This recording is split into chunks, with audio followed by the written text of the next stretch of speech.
तर मेरो कविताको शीर्षक यसपालि चाहिँ ताराबाजी लैलै। आहा पुराना याद। ताराबाजी लैलै ताराबाजी लैलै मामा आए घोडा लै तर के कसैलाई थाहा छ मामा कहाँबाट आएका छन्?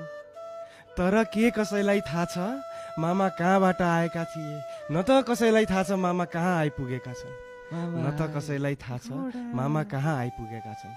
के कसैलाई थाहा छ मामा कहाँबाट आए, किन आए र कसरी आए? वाह वाह मामा।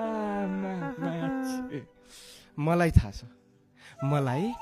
छ कि मामा कहाँबाट आए, किन आए र कसरी आए।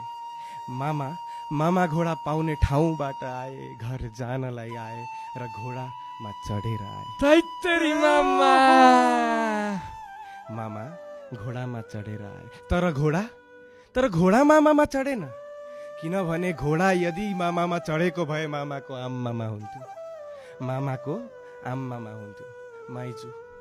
माइजू आइन् डोली, पापा ल्याइन् सोली। तर माइजूले ल्याएको पापा कसले खायो कसले पायो माइजूले ल्याएको पापा? के तपाईँले पाउनु? मैले त छैन पाएको। मसँग नि छैन। के तपाईँले पाउनुभयो? कि तपाईँले पाउनुभयो? कसैले पाउनु भयो भने दिनु न। किनकि मैले त पाइन। माइजूले डोलीमा चढेर सोलीको पापा ल्याएको कसले पाउनुभयो भन्नु न। किनभने मैले त पाइन। मैले माइजूको अगाडि गएर माइजूलाई सोधेँ, माइजू सोलीको पापा छ? माइजूले भन्नुभयो, भान्जा ए भान्जा ए मेरो भान्जा, ल्याउ खाऊ गान्जा बिहान दिउँसो र साँझ। हिमालको तान्जा ओहो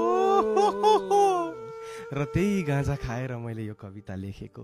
वाह वाह वाह वाह।